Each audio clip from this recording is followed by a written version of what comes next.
चलिए सब लोग सभी साथी जल्दी से जुड़ जाओ, फिर अपन क्लास स्टार्ट करेंगे। उम्मीद करता हूं मेरे भाई सब लोग अच्छे होंगे, मस्त होंगे, अच्छे से तैयारी करेंगे, मेरे भाई मेहनत करेंगे। सारे के सारे बच्चे जल्दी से जुड़ जाओ दोस्त, है ना भैया। क्लास थोड़ी सी लेट होगी बच्चे, थोड़ा सा टेक्निकल इशू आ रहा था ना, थोड़ा सा टेक्निकल इशू आ रहा था उसके चक्कर में। और दूसरी बात जो है ना, दूसरी बात मेरे भाई जो है एक इशू आपका जो है वो अभी अभी भूकंप आया था दिल्ली में, आपको पता है अभी 9:04 भूकंप आया था, अभी है ना 9:04 दिल्ली में अभी भूकंप आया था। तो चलिए भैया कहां तक पढ़ना था बच्चे, समझे बच्चे। तो यहाँ पर हम बात करना था नागरिकता की प्राप्ति, है ना, देशीकरण के आधार पर नागरिकता की प्राप्ति के बारे में बात करनी थी। ठीक है, टॉपिक हमारा चला था नागरिकता। तो आप इसे क्या कह सकते हैं भाई, आप इसे क्या कह सकते हैं दोस्त, आप इसे कह सकते हैं acquisition of citizenship by naturalisation. आप इसे क्या बोलेंगे, आप इसे कह सकते हैं acquisition of citizenship, acquisition of citizenship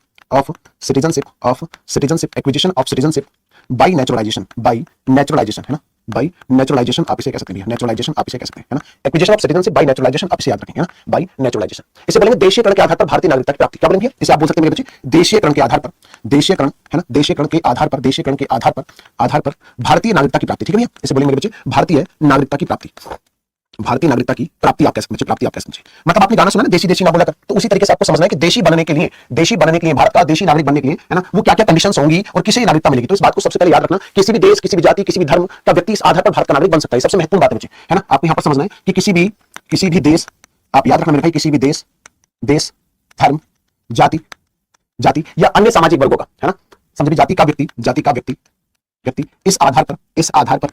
इस आधार पर है ना भारतीय नागरिकता प्राप्त कर सकता है। ठीक है, क्या बोलेंगे भाई, इसे आप कह सकते हैं भारतीय नागरिकता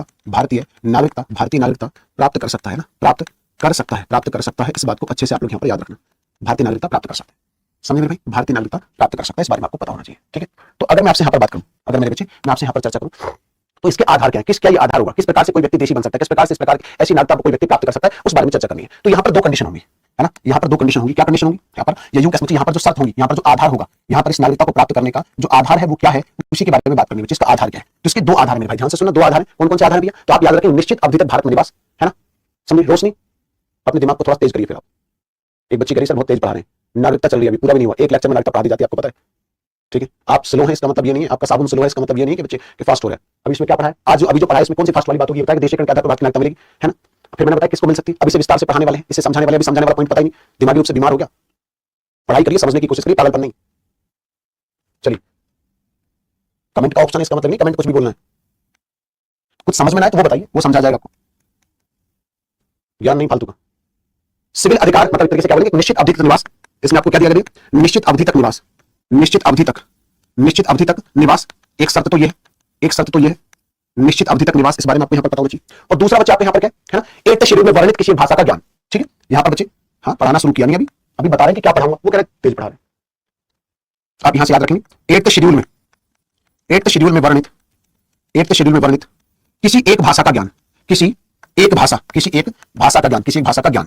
तो अगर इन दो शर्तों का पूरा कर लेते हैं, अगर इन दो कंडीशंस को आप यहां पर पूरा कर लेते हैं, तो आपको यहां पर भारतीय नागरिकता मिल जाएगी। ठीक है, तो यहां पर ध्यान से सुनना मेरे भाई, यहां पर आप ध्यान से सुनना। ठीक है, यहां पर आप ध्यान से सुनना कि अगर आप भारत की नागरिकता प्राप्त करना चाहते हैं मेरे बच्चे, अगर मेरे भाई, मेरे बंधु, मेरे सखा, अगर मैं आपसे बात करूं, अगर आपको भारत की नागरिकता चाहिए तो दो कंडीशन पूरी करनी पड़ेगी। और ये वो देशीकरण मतलब है कि ये देशी बनाएगा, देशी मतलब भारतीय, बिल्कुल देशी बन जाओ। ये देशी कैसे बनेंगे, तो कोई भी व्यक्ति देशी बन सकता है, चाहे किसी भी देश का हो, चाहे किसी भी धर्म का हो, चाहे किसी भी जाति का हो, चाहे किसी भी सामाजिक वर्ग का हो। ठीक है भैया, तो यहां पर मैंने आपको बता दिया बच्चे कि कोई भी व्यक्ति भारत का नागरिक बन सकता है इस आधार पर। क्या है वो आधार, तो एक तो आपको कुछ समय तक भारत में निवास करना पड़ेगा, कितने दिन तक अभी बताऊंगा। और 8वीं अनुसूची में जो भाषाएं लिखी है उसमें से कोई एक भाषा आपको आनी चाहिए। कितनी भाषाएं 8वीं अनुसूची में, 22 भाषाएं, उन 22 में से कोई एक भाषा आपको आती हो, समझे मेरे भाई। यहां पर क्या है कि 22 भाषा में से कोई एक भाषा, कितनी भाषा बच्चे आप यहां पर, तो आप इसे कह सकते हैं कि 22 भाषाओं में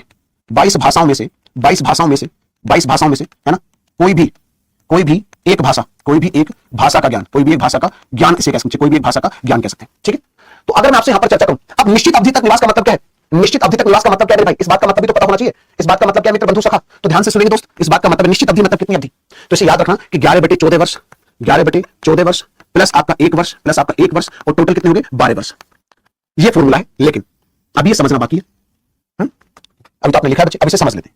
इसका मतलब बच्चे क्या है, इसका मतलब 11/14 वर्ष का मतलब है कि पिछले 14 वर्ष में से 11 वर्ष भारत में निवास।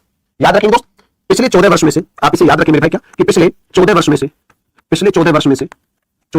11 वर्ष, क्या बोलेंगे 11 वर्ष भारत में निवास प्लस, है ना।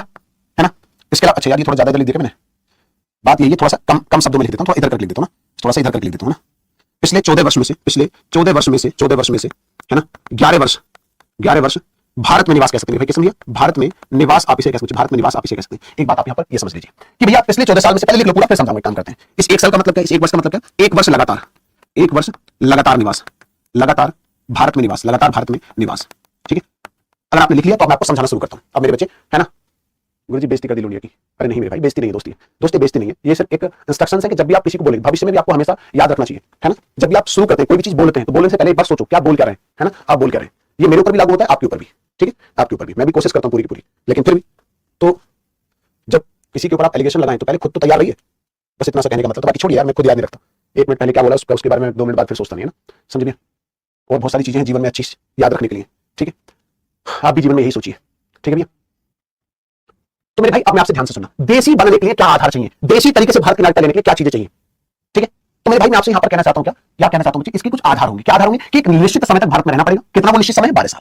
ये 12 साल कैसे कैलकुलेट किए जाएंगे वो आपको भी बताऊंगा। 12 साल आपको भारत में रहना पड़ेगा। साथ में जो भारत की आठवीं अनुसूची में कुछ राजभाषाएं लिखी हुई हैं, उन 22 में से कोई एक भाषा आपको आती हो तो आपको देसी मानेंगे, तो आपको भारत की नागरिकता मिल जाएगी, ठीक है। अब इस 12 साल कैसे काउंट किए जाएंगे? जैसे मान लेते आज आप जाते हैं भारत की नागरिकता लेने के लिए, तो सरकार चेक करेगी पिछले 14 साल आप कहां पर थे। पिछले 14 साल आपको मैं थोड़ा सा और अच्छे से यहां पर एक्सप्लेन कर देता हूं कि जैसे मान लेते हैं आज है चल रहा है 2025, है ना। 2025 से 14 साल घटाएंगे कितना होगा भैया? मुझे नहीं पता दोस्त, मेरी मैथ बहुत खराब है ना। कितना हो जाएगा भैया? है ना, 2011 हो जाएगा क्या? क्यों भैया 2011 हो जाएगा क्या? पता नहीं दोस्त, देख लेना, मेरी मैथ बहुत खराब है ना। तो बच्चे इसके अलावा अब मैं आपसे यहां पर यह कहना चाहता हूं कि इस 14 साल के समय में से सरकार चेक करेगी क्या आप 11 गुणा 365 दिन भारत में रहे थे, है ना। क्या इतने दिन आप भारत में रहे इस ये 14 साल के टाइम पीरियड में? ये टाइम पीरियड टोटल कितना है? 14 वर्ष का टाइम पीरियड है ना। इस 14 वर्ष के टाइम पीरियड में इतने दिन आप भारत में थे या नहीं? मतलब ऐसे मान के चलो आप 1 साल भारत में रहे, फिर आप युगांडा चले गए, फिर आप भारत में रहे 1 साल, फिर 3 महीने के आप मान लेते हैं बच्चे आयरलैंड चले गए, फिर आप 6 महीने भारत में रहे, फिर आप कहां पर मैक्सिको चले गए, फिर आप 1 साल भारत में रहे, फिर बच्चे 1 महीने के आप ऑस्ट्रेलिया चले गए। आप आते जाते रहे, उससे हमें कोई मतलब नहीं है। हमें मतलब है कि इस 14 साल में से आप क्या 11 गुणा 365 दिन जितना निकल के आएगा इतने दिन आप भारत में थे, बस इतनी चीज हमें जाननी है। तो बहुत अच्छी बात है। फिर आपकी कंडीशन 1 साल लगातार भारत में, बस ये 1 साल के टाइम पीरियड में अब आप जो है मतलब अब आप मेरे भाई जो है आप युगांडा, घाना, तंजानिया, केन्या कहीं नहीं जा सकते, अपने देश भी नहीं जा सकते। अब आपको 1 साल लगातार भारत में रहना पड़ेगा। अगर ये शर्त आप पूरी कर लेते हैं, साथ में जो भारत में 22 राजभाषा है, उन 22 में से जो भी 22 भाषा राजभाषा है उसमें से एक कोई भाषा आपको आती हो, लिखनी पढ़नी आती हो, लिखनी पढ़नी बोलनी आती हो बच्चे, तो एक भाषा अगर आप जानते हैं तो आपको भारत की नागरिकता सरकार दे देगी। समझे बच्चे? क्लियर मेरे भाई की बात? तो यहां पर मैंने आपको बात बता दी, उम्मीद करूंगा अब आपको ये बात समझ में आई होगी। तो अब इस वाले पॉइंट में, इस वाले आधार में किसी भी बच्चे को कोई दिक्कत है तो आप मुझे बता दो। Happy Guru Purnima, love you मेरे भाई, है ना। समझे बच्चे? हाँ जी भैया, आप मुझे बताइए, अब बताइए कोई डाउट है इसमें या समझ में आया कोई बात? क्लियर है सबको? चलिए बताइए मेरे भाई, इसमें कोई दिक्कत है बताइए। सब ठीक है? सबको समझ में आ गया? वेरी गुड, वेरी गुड, चलो बहुत अच्छी बात है। आज गुस्से में असर ज्यादा नहीं है दोस्त, ऐसा नहीं है मेरे भाई, कभी कभी होता है, समझ आता हूं, कभी कभी होता है गुस्से में, कई बार व्यक्ति होता है, हमेशा मूड एक जैसा नहीं होता, ठीक है। ठीक है भैया, क्लियर मेरे भाई? तो बच्चे आप यहां पर समझना मेरे भाई कि पिछले 12 साल भारत में रहना पड़ेगा और बच्चे एक भाषा जाननी पड़ेगी। ये 2 चीजें कर लो, आप भारत की नागरिकता ले लो, आप भारत की नागरिकता ले लो, ठीक है। चलिए आगे बात करते हैं, आगे बात करते हैं बच्चे, ठीक है। तो अब अगला आधार देखेंगे दोस्त, अब आप यहां पर अगला आधार देखें। अगला आधार क्या है ना? ओके, लव यू मेरे भाई, बहुत सारा प्यार आप सबको ना, बहुत सारा प्यार मेरे भाई। अब यहां पर एक बात और समझना, है ना, एक कंडीशन और है इसमें, एक कंडीशन वो भी समझा देता हूं, है ना। अब आप यहां पर मेरे भाई एक कंडीशन, एक शर्त और है, वो भी लिख लो साथ में, वो भी लिख लो चाहो तो साथ में, है ना, वो भी लिख लो चाहो तो साथ में। नोट करके एक बात लिख लेना मेरे भाई, नोट करके एक बात लिख लेना, नोट करके एक बात लिख लेना, ठीक है। क्या बोलेंगे बच्चे से? क्या बोलेंगे मेरे भाई? आप इसे कह सकते हैं क्या, है ना, समझे बच्चे? तो इसे आप बोल सकते हैं कि विज्ञान, कला, साहित्य या विश्व शांति के संदर्भ में, आप याद रखेंगे विज्ञान, कला, साहित्य, विज्ञान, कला, साहित्य तथा विश्व शांति, है ना, विश्व शांति के संदर्भ में, विश्व शांति के संदर्भ में, विश्व शांति के संदर्भ में, है ना, विशेष योगदान देने वाले व्यक्ति को, संदर्भ में विशेष योगदान देने वाले व्यक्ति को, विशेष योगदान देने वाले व्यक्ति को, विशेष योगदान देने वाले व्यक्ति को, देने वाले व्यक्ति को, विशेष योगदान देने वाले व्यक्ति को भारतीय संविधान के प्रति, है ना, समझ भैया। तो अगर कोई मान लेते किसने विशेष योगदान दिया है ना, समझे सर जी क्लास लाइव है क्या? हाँ भैया बिल्कुल लाइव मेरे भाई, बिल्कुल लाइव है बच्चे। तो याद रखना विज्ञान, कला, साहित्य या विश्व शांति के संदर्भ में आपसे बात की जाए बच्चे, है ना, तो इसमें अगर आपने कोई योगदान दिया है, ठीक है, तो इसे क्या होगा, है ना, भारतीय संविधान के प्रति आपको शपथ, भारतीय संविधान के प्रति बच्चे क्या बोलेंगे, निष्ठा की शपथ लेने पर भी व्यक्ति को भारतीय संविधान के प्रति, याद रखेंगे, भारतीय संविधान के प्रति, भारतीय संविधान के प्रति, भारतीय संविधान के प्रति निष्ठा की शपथ, क्या बोलेंगे बच्चे? इसे आप कह सकते हैं निष्ठा की शपथ लेने पर भी, शपथ लेने पर भी, शपथ लेने पर भी, है ना, नागरिकता प्रदान की जा सकती है, ठीक है भैया, नागरिकता प्रदान की जा सकती है, नागरिकता प्रदान की जा सकती है ना, प्रदान की जा सकती है। ये एक अलग पॉइंट, एक महत्वपूर्ण बिंदु है। मतलब सोचिए, ये सब तो, ये पीछे जो हमने पढ़ा ये तो आम नागरिकों के लिए था, लेकिन एक क्लोज ये भी है ना, समझ भैया। सर जी अगर वो एक बच्चा कह रहा है सर अगर ये आपको 22 भाषा में से कोई एक भाषा नहीं आती, 12 साल नहीं रहता तो भारत की नागरिकता नहीं मिलेगी, नहीं मिलेगी, इस आधार पर नहीं मिलेगी। समझ लें, आप थोड़ा सा दिमाग लगाइए, जब ये कंडीशन है ना, ये कुछ ऐसे समझिए जैसे मैं कहूं आपसे कि आप, है ना, आप सीजीएल का फॉर्म तब भरेंगे, है ना, जिसने ग्रेजुएशन कर ली हो वो सीजीएल का फॉर्म भर सकता है। मैं एक शर्त आपको बताऊं, छोटी सी बात समझना, ठीक है। मैं एक बात कहूं कि अगर आपने ग्रेजुएशन कर लिया तो आप सीजीएल का फॉर्म भर सकते हैं। सीजीएल का फॉर्म भरने की शर्त है ग्रेजुएशन कंपलसरी है। फिर कोई बच्चा सवाल पूछे कि सीजीएल का फॉर्म ना भरा हो तो सीजीएल ग्रेजुएशन ना करी हो तो भाई दिमाग लगाओ, जब शर्त ही है और शर्त आप पूरी नहीं कर रहे मतलब नहीं भर सकते। सिंपल सी बात है कि नहीं? सिंपल सी बात है। है ना, सिंपल सी बात है ना, बिल्कुल बेसिक सी बात है। तो भाई अगर आप 12 साल नहीं रहेंगे या आपको भाषा नहीं आती होगी तो इस आधार पर नहीं मिलेगी, कोई दूसरे तरीके से लेनी पड़ेगी, इस आधार पर तो नहीं मिलेगी। क्लियर सी बात है कि नहीं है? इतनी सी बात बच्चे, थोड़ा सा सोच लेते। चलो ये बातें आपको मैंने बता दी है ना, समझ गए? ये बातें मेरे बच्चे मैंने आपको यहाँ पर बता दी। अब बात करेंगे बच्चे एक अगला आधार या आखिरी आधार नागरिकता प्राप्त करने का अगला तरीका या आखिरी तरीका। 4 तरीके मैं बता चुका हूं किस तरीके से भारतीय नागरिकता ले सकते हैं। अब 5वां तरीका आपको बता रहा हूं है ना, अब 5वां तरीका आपको बताने वाला हूं, 5वां तरीका आपको बताने वाला हूं। इसे आप बोलेंगे acquisition of citizenship, acquisition of citizenship, acquisition of citizenship, acquisition of citizenship है ना, by land acquisition, by land acquisition, land acquisition, या इसे आप कह सकते हैं क्या, भूमि विस्तार के आधार पर। इसे आप क्या बोलेंगे कि भूमि विस्तार के आधार पर, भूमि विस्तार के आधार पर, भूमि विस्तार के आधार पर, भूमि विस्तार के आधार पर भारतीय नागरिकता की प्राप्ति। ठीक है भैया, भारतीय नागरिकता की प्राप्ति, भारतीय नागरिकता की प्राप्ति आप इसे कह सकते हैं, भारतीय नागरिकता की प्राप्ति आप इसे कह सकते हैं कि भूमि विस्तार के आधार पर भारतीय नागरिकता की प्राप्ति के बारे में आपसे मैं यहां पर चर्चा कर रहा हूं। तो भूमि का विस्तार करके कैसे आप भारतीय नागरिकता ले सकते हैं उस पर बात करेंगे। ठीक है, क्लियर है बात? तो इसका मतलब क्या हुआ, इसका मतलब क्या हुआ बच्चे, इसका मतलब दोस्त आसान शब्दों में अगर आपको मैं यहाँ पर समझाना चाहूं तो कुछ इस तरीके से समझिए, कुछ इस तरीके से मैं आपको छोटा सा एक आइडिया देकर आपको समझाने की कोशिश करूंगा। हालांकि मेरी मतलब जो ड्राइंग है वो बहुत ज्यादा खराब है, आप लोग जानते हैं, कई बार मैंने आपको बना के दिखाई है बहुत घटिया वाली, लेकिन फिर भी आपको समझाने भर के लिए जो है मैं कोशिश करता हूं आपके लिए भारत का नक्शा बनाने की। ठीक है भैया, मान लो मेरे बच्चे, मान लो भैया ये क्या भारत का नक्शा है, हालांकि ड्राइंग मेरी बहुत खराब है लेकिन फिर भी आपको समझाने भर का मैंने बता दिया। अभिलाष जी धन्यवाद मेरे भाई, लव यू बहुत सारा आपको, है ना। ठीक है भैया, रंजन जी पहुंचते हैं भैया, पहुंचते हैं बच्चे, है ना। तो भाई अगर मैं आपसे यहाँ पर चर्चा करूं, अगर बच्चे आपसे चर्चा करूं, ये है भारत की भूमि, और अगर आप इसका विस्तार कर देते, विस्तार किस तरीके से हो सकता है, विस्तार हो सकता है कि मान लेते आपने लाहौर पे कब्जा कर लिया, मान लेते समुद्र में किसी द्वीप पर कब्जा कर लिया, मान लेते बच्चे चाइना का कोई क्षेत्र आपने यहाँ पर कब्जा कर लिया, मान लेते बच्चे बांग्लादेश का कोई क्षेत्र आपने कब्जा कर लिया, समझौते के द्वारा बांग्लादेश का कोई क्षेत्र भारत में शामिल कर लिया। तो ये वो क्षेत्र, ये बच्चे, ये कोई भी वो क्षेत्र जहां पर आपने भारत की सीमा बढ़ा दी है, जहां पर आपने जिसे अपने भारत में शामिल कर लिया है ना, कोई भी वो क्षेत्र जिसे आपने क्या कर लिया भैया, भारत में शामिल कर लिया है ना, चाहे वो समझौते के द्वारा शामिल किया हो, चाहे उस पर आपने कब्जा किया हो, लेकिन उसे आपने भारत की सीमा बढ़ा दी इस तरीके से करके, है ना। समझे बच्चे, समझे बच्चे? यार मतलब मैं कई बार मैं बड़ा अजीब सा लगता है जब कई बार आपके मैं मेंटल लेवल को समझता हूं। कुछ एक बच्चों के कमेंट देख के ऐसा लगता है कि मतलब आप क्या ही पढ़ रहे हैं, आप दिमाग मतलब कई बार जैसे लगता है कि घर छोड़ के क्यों आते हैं मेरे भाई। एक बच्चा कह रहा है कि सर आपने कहा एक भाषा आती है, ध्यान से सुना मेरे भाई इस बच्चे की बात, ठीक है। मतलब आप सोचिए दिमाग से कितने पैदल भी होते हैं बच्चे, एक मतलब कंडीशन में बोला कम से कम एक भाषा आती है। एक बच्चा कह रहा है गुरुजी अगर 6 या 8 भाषा आती हो तो प्रधानमंत्री जी क्या चाहते हो, प्रधानमंत्री जी आपके पैरों में पड़े राष्ट्रपति जी कि प्लीज आप नागरिकता कर ले लीजिए, वो फालतू में हमने बना के रख दी थी आपकी नागरिकता, प्लीज आके ले लो यार, बहुत बहुत जरूरी है। ये कुछ ऐसी बात हो गई कि यूपीपीएस का फॉर्म भरने के लिए मान लो, या यूपीएसआई का फॉर्म भरने के लिए ग्रेजुएशन कर दी, और अगर किसी ने पीएचडी कर रखी, कोई गुरुजी मैंने कहा ग्रेजुएशन चाहिए कम से कम, कोई बच्चा कहे गुरुजी पीएचडी कर रखी हो तो क्या चाहते हो, भर्ती बोर्ड आपके घर आए, ज्वाइनिंग लेटर ले लो, प्लीज आपके तो हम बड़े इंतजार करते हैं, आ जाओ यार प्लीज। अरे भाई मैं कोहनी ना मार दूं बहुत तेज में, हैं कमाल है आप, है ना, बुरी तो आप है ना, ज्ञान का भंडार है आपके पास, ये बात तो है ना। चलिए मुद्दे पे आते हैं, मुद्दे पे आते हैं। पता नहीं कौन व्यक्ति थे, मैं तो नाम भी भूल गया, लेकिन मतलब समझिए गजब तो है। तो मुद्दे पे आते हैं बच्चे, तो इसे आप समझ लेते हैं। तो भारतीय भू क्षेत्र की, भारत की सीमा का अगर आपने विस्तार किया तो यहाँ पर अगर जो लोग रहते हैं, यहाँ पर जो लोग रहते हैं, अगर यहाँ पर कोई पॉपुलेशन निवास करती है, यहाँ पर कोई पॉपुलेशन निवास करती है, या यहाँ पर कोई पॉपुलेशन निवास करती है, तो इस क्षेत्र को अगर भारत में आपने मिला लिया तो यहाँ की जो जनता है वो भी ऑटोमेटिक भारतीय बन गई, ऑटोमेटिक। समझिए कैसे कैसे लोग रहते हैं यहाँ पर, देख लो आप। और दूसरी बात, ऐसे ऐसे कमेंट को हंसते हंसते कई बार इग्नोर करना पड़ता है, ऐसा सामने वाला मारो कौन है पकड़ के। चलो कुल मिला के अगर मैं बात करता हूं तो यहाँ पर आप समझ लेते हैं इसका एग्जाम, इसका इस चीज को थोड़ा सच्चे समझ लेते हैं कि भारतीय भू क्षेत्र के बाहर, भारतीय भू क्षेत्र के, भारतीय भू क्षेत्र के बाहर के किसी क्षेत्र को ना, बाहर के किसी क्षेत्र को, भारतीय भू क्षेत्र के बाहर के किसी क्षेत्र को यदि भारतीय भू सीमा में शामिल किया जाता है, यदि भारतीय भू क्षेत्र में शामिल किया जाता है, यदि भारतीय भू क्षेत्र में शामिल किया जाता है, भू क्षेत्र में शामिल किया जाता है ना, शामिल किया जाता है, शामिल किया जाता है, शामिल किया जाता है, तो वहां के नागरिक स्वतः ऑटोमेटिक, है ना, स्वतः भारतीय नागरिक कहलाएंगे, स्वतः भारतीय नागरिक कहलाएंगे, स्वतः भारतीय नागरिक कहलाएंगे। ठीक है भैया, स्वतः भारतीय नागरिक कहलाएंगे, इस बारे में भी आपको यहां से पता हो। क्लियर है? कौन की मारते आप, वो मेरा वो है हथियार है, अस्त्र है ना, वो मेरा हथियार है। लाइव सर जी लाइव क्लास है, अमर जी नहीं भैया रिकॉर्डेड है, नहीं रिकॉर्डेड क्लास है ना, आप गलती से जो है ना गलत क्लास में आ गए।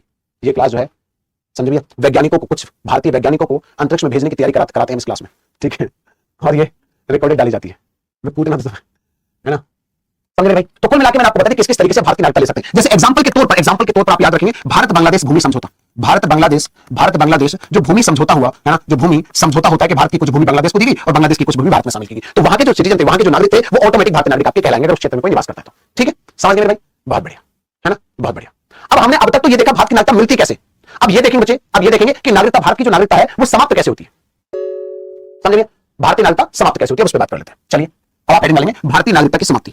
अब आप यहां पर हेडिंग डाल सकते हैं भाई, क्या भारतीय नागरिकता की समाप्ति, भारतीय नागरिकता की समाप्ति पे थोड़ी सी चर्चा करेंगे। भारतीय नागरिकता की समाप्ति कैसे होती है, ठीक है। मतलब टर्मिनेशन ऑफ सिटीजनशिप के जो है 3 आधार हैं, वो मैंने आपको पहले बताए थे। 3 तरीके से भारतीय नागरिकता क्या कर सकते हैं, समाप्त कर सकते हैं, तीनों तरीके, ठीक है। तीनों तरीके आप यहां से कह सकते हैं, तीनों तरीके की बात करेंगे। तो सबसे पहला तरीका बच्चे कौन सा, रिनंसिएशन जिसे कह सकते हैं, परित्याग। आप इसे कह सकते हैं, कौन सा, परित्याग कह सकते हैं बच्चे, समझ लिया। इसे आप क्या बोल सकते हैं, परित्याग कह सकते हैं, है ना।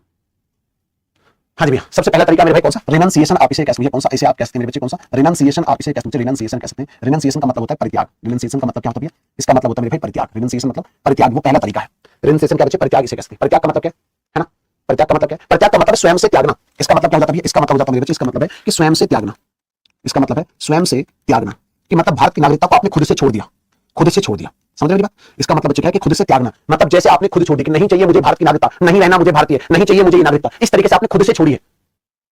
तो अगर आपने खुद से छोड़ दी, तो अगर मेरे बच्चे मैं आपसे बात करूं कि अगर आपने भारत की नागरिकता खुद से छोड़ दिया, तो उससे आपके बच्चों पर क्या फर्क पड़ेगा। मतलब एक तरीका, चलो ये तो तरीका हो गया कि आप खुद से भी चाहे तो भारत की नागरिकता छोड़ सकते हैं, आपकी मर्जी, आपको मन करेगा नागरिकता लेने का, आपने ठीक नहीं चाहिए, है ना। अब दूसरी बात मेरे बच्चे आप याद रखेंगे कि चल भैया ये तो ठीक है, अगर यहां पर बच्चे हुए तब क्या, अगर यहां पर मेरे भाई यहां पर बच्चे हुए तब क्या होगा। अगर मेरे बच्चे यहां पर मैं बात करूं, इनके जो बच्चे होंगे उनका क्या होगा। तो बच्चों के लिए 2 शर्तें हैं, बच्चों के लिए 2 शर्तें मेरे भाई। पहली शर्त क्या है, पहली शर्त कि अगर बच्चे नाबालिग है ना, या बच्चे मान लेते बच्चे सबसे पहले देखिए, सबसे पहले अगर बच्चे के हैं बालिग है, बालिग मतलब 18 साल से ज्यादा के हैं, और बच्चे आपके यहां पर अगर नाबालिग है तब क्या होगा, दोनों पे चर्चा कर लेते हैं। नाबालिग है तब आपके यहां पर क्या होगा, ठीक है। तो अगर बालिग बच्चा है मतलब 18 साल से बड़ा है, एडल्ट है ना, अगर एडल्ट है बच्चा तब क्या होगा, तो ये भारतीयता इनकी बनी रहेगी। ये बच्चे क्या होंगे, ये भारतीय नागरिक बने रहेंगे, भारतीय नागरिक बने रहेंगे, है ना, बने रहेंगे। क्योंकि अगर बच्चा बड़ा है, 18 साल का है, तो अपने बच्चे के बारे में फैसला लेने का अधिकार नहीं है। फिर तो ये बच्चा खुद बताएगा ना भाई मुझे नागरिकता चाहिए नहीं चाहिए, ये खुद छोड़ेगा अपनी नागरिकता। इतना सक्षम हो चुका है, 18 साल की उम्र हो चुकी है। हाँ, अगर बच्चा छोटा है तब उसके बारे में आपको यहां पर समझना पड़ेगा कि भारतीय नागरिकता नहीं रहेगी, भारतीय नहीं रहेंगे, भारतीय नागरिकता समाप्त हो जाएगी, ठीक है। तो इनकी नागरिकता बच्चे क्या हो जाएगी, इनकी नागरिकता बच्चे क्या हो जाएगी, नागरिकता समाप्त हो जाएगी, इनकी नागरिकता बच्चे क्या हो जाएगी, समाप्त हो जाएगी, नागरिकता समाप्त हो जाएगी, नागरिकता समाप्त हो जाएगी। मतलब अगर बच्चे छोटे हैं तो बच्चों की नागरिकता समाप्त हो जाएगी, है ना, समझ क्लियर मेरे भाई। लेकिन क्या बच्चे की क्या गलती आपके मन में आएगा, सर बच्चे की क्या गलती है, बच्चा तो बेचारा मासूम है, उसे क्या ही पता, उसे क्या ही पता, है ना, उसकी नागरिकता क्यों समाप्त, पिता मान लेते हैं बच्चे, वो छोड़ देता है बच्चे का। तो यहां पर एक शर्त ये भी कहा है कि 18 वर्ष की एज के बाद फिर से नागरिक बन सकते हैं। यहां पर कहा गया कि 18 वर्ष की एज के बाद, 18 वर्ष की एज के बाद, है ना, एज के बाद फिर से प्रदान की जा सकती है, फिर से प्रदान की जा सकती है, फिर से प्रदान की जा सकती है, की जा सकती है। मतलब यहां पर मुद्दा यह है क्योंकि अभी बच्चा छोटा है तो उसे पिता के निर्णय के साथ ही रहना पड़ेगा। लेकिन जब बच्चा 18 साल का हो जाएगा तब उससे पूछा जाएगा क्या आप भारतीय नागरिकता चाहते हैं, अगर चाहते हैं तो मिल जाएगी, वो कहेगा नहीं चाहिए तो भाई नहीं मिलेगी, ठीक है, नहीं चाहिए तो नहीं मिलेगी। क्लियर मेरे भाई। किसान सर की क्लास ले रहे, किसान सर के पिताजी सॉरी माफी चाहता हूं, समझ चाहता हूं, किसान सर के जो अंकल है ना, जो चाचा जी हैं, उनकी वो एक्सपायर हो गए बच्चे, वो एक्सपायर हो गए, सांप ने काट लिया था, है ना, सांप ने काट लिया था, तो इसकी वजह से एक्सपायर हो गए उनके चाचा जी, किसान सर के चाचा जी जो है वो एक्सपायर हो गए, इसकी वजह से वो घर गए हैं, इस वजह से आपकी वो क्लास नहीं चल रही थी, ठीक है भैया, समझे बच्चे, समझे भैया। चलिए, तो ये तो होगी बच्चे पहली कंडीशन जिससे आपकी भारत की नागरिकता समाप्त हो सकती है। दूसरी कोई कंडीशन है क्या, बिल्कुल दूसरा जो तरीका है भारत की नागरिकता समाप्त करने का, जिसे आप बोलते हैं टर्मिनेशन, क्या बोलते हैं भैया, दूसरे तरीकों का बोलते हैं टर्मिनेशन, क्या बोलते हैं भैया, इसे आप बोलते हैं टर्मिनेशन, कह सकते हैं टर्मिनेशन कह सकते हैं, या इसे आप कह सकते हैं भाई समाप्ति, आप इसे कह सकते हैं भाई कौन सा, आप इसे समाप्ति कह सकते हैं। दोस्तों ये बात भी याद रखना, समाप्ति का मतलब क्या होता है, समाप्ति का मतलब बच्चे क्या होता है ये भी आपको समझना है, ठीक है, समझे बच्चे। हाँ जी भैया, तो अगर मैं आपसे यहाँ पर चर्चा करूं टर्मिनेशन क्या होता है, टर्मिनेशन इसे बोलते हैं समाप्ति, या इसी को बर्खास्तगी कह सकते हैं, इसी को क्या बोलते हैं, इसी को बर्खास्तगी भी कहा जाता है, इसी को बच्चे क्या बोलते हैं, इसी को बर्खास्तगी भी कहा जाता है, इस बात को याद रखना। तो मेरे भाई मेरे बंधु मेरे सखा, इसका मतलब है कि स्वेच्छा से विदेशी नागरिकता प्राप्त करने पर, आप याद रखना, स्वेच्छा से विदेशी नागरिकता प्राप्त करने पर, याद रखेंगे, स्वेच्छा से विदेशी नागरिकता प्राप्त करने पर, है ना, विदेशी नागरिकता, स्वेच्छा से विदेशी नागरिकता प्राप्त करने पर, है ना, प्राप्त करने पर, स्वेच्छा से विदेशी नागरिकता प्राप्त करने पर, स्वेच्छा से विदेशी नागरिकता प्राप्त करने पर क्या होगा, भारतीय नागरिकता, है ना, क्या हो जाती है बच्चे, स्वतः समाप्त, क्या हो जाती है ये स्वतः समाप्त हो जाती है, सीधी सी बात बच्चे, क्या हो जाती है, स्वतः समाप्त हो जाती है ना, स्वतः समाप्त हो जाती है। इस बारे में आपको यहां से पता होना चाहिए कि अगर आपने मेरे भाई यहां पर आपको समझना पड़ेगा दोस्तों, यहां पर आपको समझना पड़ेगा मेरे भाई, यहां पर आपको समझना पड़ेगा, क्या समझना पड़ेगा, यहां पर आपको क्या समझना पड़ेगा बच्चे, यहां पर आपको क्या समझना पड़ेगा कि अगर स्वेच्छा से अपनी मर्जी से आप विदेशी नागरिकता प्राप्त करते हैं, जैसे उदाहरण के तौर पर आप में से कोई बच्चा घूमने जाता है बच्चे कहां पर, युगांडा में, तंजानिया में, केन्या में, घाना में, आयरलैंड में, फ्रांस में, कनाडा में, है ना बच्चे, अमेरिका में, मैक्सिको में, कहीं पर भी आप जाते हैं वहां पर मानते बच्चे, वहां पर जाकर आप जो है मानते अपनी मर्जी से वही की नागरिकता प्राप्त कर लेते हैं, वहीं पर रहने लग जाते हैं। तो कहने का मतलब किसी देश की नागरिकता किसी भी कारणवश लियो, चाहे किसी सुंदर कन्या के, है ना, समझे वशीकरण के चलते प्राप्त की हो, किसी भी चलते आपने नागरिकता प्राप्त की है और विदेशी नागरिकता आपने ले लिया किसी भी तरीके से लिया, तो आपकी भारत की नागरिकता क्या हो जाती है, ऑटोमेटिक समाप्त हो जाती है, ऑटोमेटिक स्वतः समाप्त हो जाती है। सिंपल सी बात, ये बात याद रखना, ऑटोमेटिक समाप्त हो जाती है। क्लियर भैया इतनी बात, क्लियर मेरे भाई इतनी बात। तो ये वो तरीका है कि भैया ऑटोमेटिक आपकी भारत की नागरिकता समाप्त हो जाएगी, ठीक है, समझे बच्चे। चलिए अब यहां पर बच्चे, अब आपसे यहां पर तीसरे तरीके को लेकर बात करेंगे, जिसे आप बोलते हैं बच्चे कौन सा, जिसे आप बोलते हैं बच्चे कौन सा, है ना, जिसे आप लास्ट तरीका जिसे आप बोल सकते हैं क्या, डेप्रिवेशन कहते हैं, वंचन, है ना, इसे क्या बोलेंगे बच्चे, डेप्रिवेशन, आप इसे कहते हैं भाई कौन सा, डेप्रिवेशन, आप इसे कहते हैं डेप्रिवेशन, या इसे आप बोल सकते हैं बच्चे कौन सा, वंचन कहते हैं, वंचन कह सकते हैं बच्चे, है ना, आप इसे कहते हैं कौन सा, वंचन, आप इसे कहते हैं वंचन, इसे आप कह सकते हैं वंचन, इसे आप कह सकते हैं बच्चे। अब ये क्या चीज है भैया, है ना, ये क्या चीज है बच्चे, हाँ जी भैया, हाँ जी बच्चे, तो इसे आप कह सकते हैं सरकार द्वारा वंचन। युगांडा क्यों भेजते हो, वो ऐसे दिमाग में पता नहीं क्यों नाम ऐसा बसा हुआ है ना, तो मैं वो दिमाग से निकल ही जाता है, दिमाग से निकल ही जाता है बच्चे। चलिए मेरे भाई अगर मैं बात करूं, इसे बोलेंगे सरकार द्वारा वंचन, इसे आप कैसे पूछे, इसे आप कैसे पूछे, इसे आप कैसे कहें, सरकार द्वारा वंचन, सरकार द्वारा वंचन आप इसे कैसे पूछे, सरकार द्वारा वंचन आप इसे कैसे पूछे, सरकार के द्वारा वंचन इसे कैसे दोस्त है ना, सरकार के द्वारा वंचन कैसे है ना, सरकार के द्वारा वंचन इसे कैसे, ठीक है भैया। तो बहुत बढ़िया भैया। तो बच्चे इसे मैं आपको कल समझा दूंगा, इसे मैं आपको कल समझा दूंगा, मतलब कल आपका छोटा सा हिस्सा बचेगा ये पूरे नागरिकता का, जैसे कल समाप्त कर दूंगा, ठीक है भैया, ठीक है। मतलब आज थोड़ा सा ऐसे ही है ना, मूड नासाज है, तबीयत नासाज है ना, मानसिक स्टेबिलिटी नहीं है ना, तो एक चाय पी लो छोटी सी ना, एक छोटी सी चाय पी लो, दिमाग को थोड़ा तरोताजा कर लो, है ना, समझ भैया, समझ मेरे भाई। चलिए तो आज इतना ही। इसके अलावा 10 जुलाई की एक क्लास है, इसे सेव कर देता हूँ, बाकी आप खुश रहिए, है ना, समझ भैया, बाकी कल पढ़ेंगे दोस्तों, कल पढ़ेंगे, बाय दोस्तों।